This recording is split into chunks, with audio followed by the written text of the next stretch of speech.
I want from him.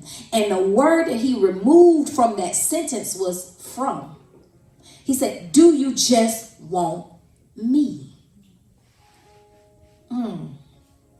So I began to think about that. I'm like, I was like, Lord, okay, let me get my mind right here because I'm tripping. I know I love you. I know I want to be with you. I know. He said, but you ain't hungry for me like you used to be. You filled up on all the empty calories, not just the Star Trek and the riflemen, but the leadership and the this and the that of church ministry stuff. I need you to be hungry for me again. So that's how we got here. So the definition of hungry is a strong desire or craving, a feeling of discomfort or weakness caused by a lack of food, coupled with the desire to eat, a longing, a yearning, or an empty feeling. So we all know when we're hungry, we are desiring to eat. We are craving ribs or chicken or whatever. You know, you can almost taste it when you can think about that fried chicken. It's like, oh my God, I could taste the red beans and rice right now. You know what I'm saying? Your mind can mess you up so bad you can smell it like somebody cooking ribs. Ain't nobody cook nothing in a week and you smell ribs cooking. Because your desire and your cravings begin to affect your senses, right? So we're talking about a serious longing or yearning. And then I'm going to bring in thirsty too, because, you know, if you drink something, sometimes that can deal with your hunger. So thirsty means another strong desire for something, a craving, a feeling of needing or wanting to drink something because you are dry. Y'all, that'll preach right there by itself. Right there, that'll preach by itself.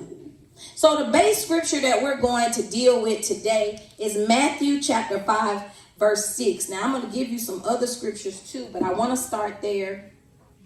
Matthew chapter 5, verse 6. And I want you guys to really take hold of this because this is a practical message that is going to bless your life because it's going to show you how to walk this thing out in a victorious manner. So Matthew 5 verse 6 says, blessed are they which do hunger and thirst after righteousness, for they shall be filled. Blessed are they who hunger and thirst after righteousness, for they shall be filled. Ooh, I love it. So I asked you earlier, I said, when you're hungry, I want you to think about some of the things that happen to you, what you think about when you're hungry. You say, when I'm hungry, do I just grab a quick snack, something to just ease the pain of the hunger until I'm ready to eat? Or do I wait until I get what I want? Because sometimes you just want what you want. You just want them baby backs and it don't matter what else. I want them JJ's ribs, baby back rib. That's it. I don't want nothing else. Don't bring me no chicken. I want JJ's. And then sometimes you just want to wait and go and prepare something sustaining to eat and then eat until you're full. Right? All right. So that's the three areas that we outlined a minute ago. So I want to talk about, we talked also about how you eat. Do you do snacks and junk food? Are you a healthy and nutritious person? Or do you just do a bunch of empty calories like soda and Kool-Aid and pop and ice cream and popcorn, stuff like that, right? I see you, brother. We're going to talk after service because I got some snacks. All right, so here are some of the signs that you're hungry. Pain is a sign that's the main pain. Coupled with sounds, because y'all know belly get to doing things.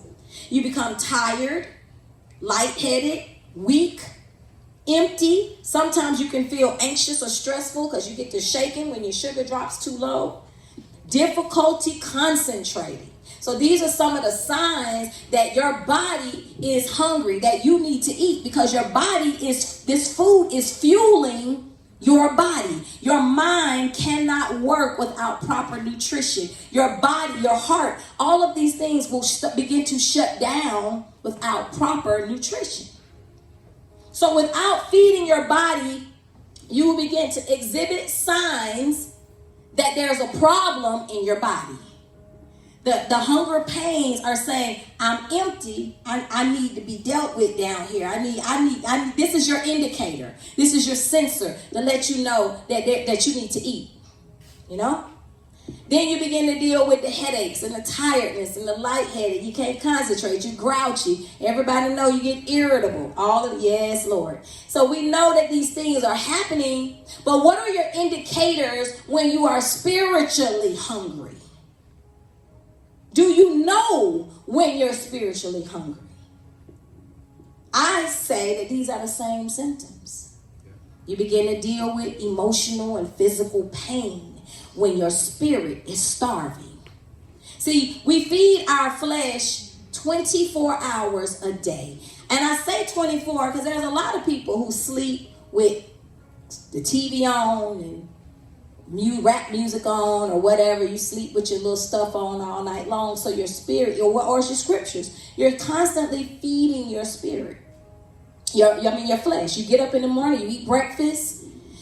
While you riding to work, you listening to Ricky Smiley, or you listening to nephew Tommy do his little pranks on folks on the phone. Y'all know y'all listen to that. Stop playing.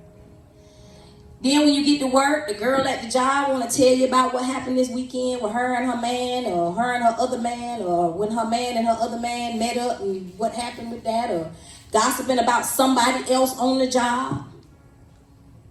Then you go to lunch and you got to deal with the stuff that's going on with that. And then you're on your way home, and just the stuff of life is feeding your flesh 24 hours a day. And the flesh is consuming it. But then, your polar spirit, you go to Bible study maybe for an hour on Wednesday, and now that the COVID, it's a little difficult, so you may or may not watch it online. You try to read that little Bible verse that pop up on your phone, but then as soon as that pop up, a text message comes through that you was waiting on, and you don't forget to read the scripture. Or you read it, and it's just the scripture that you read that morning. There's no meditation. You go to church on Sunday, and you spend 15 minutes on Sunday dealing with what you did on Saturday night in church on Sunday morning. Lord, I wish I hadn't went to that party, or I should have got some sleep, or whatever. So you can't even focus on why you're here. Because there's nothing sustaining your spirit. It has no nutrition. It has nothing to sustain it. So you'll begin to exhibit pain in your spirit. You'll begin to feel the weakness, the tiredness of your soul. And you'll hear it in your speech. Man, I'm tired. This is getting on my nerves. I don't feel like dealing with this today. Don't come at me with that crazy stuff today, shawty. You start to hear the symptoms of the tired soul. Right? Then you get lightheaded and weak, anxious, stressed out. The stuff that you was dealing with fine last week, now you about to break out of hives and you tripping and everything's going crazy and you don't understand why am I feeling this way, because you're starving your spirit. So we looked at the signs of when you're hungry. Let's look at some signs when you're full. So if you've eaten, think about it now. You just ate, you good. Not snacks, but you had a good meal. Somebody got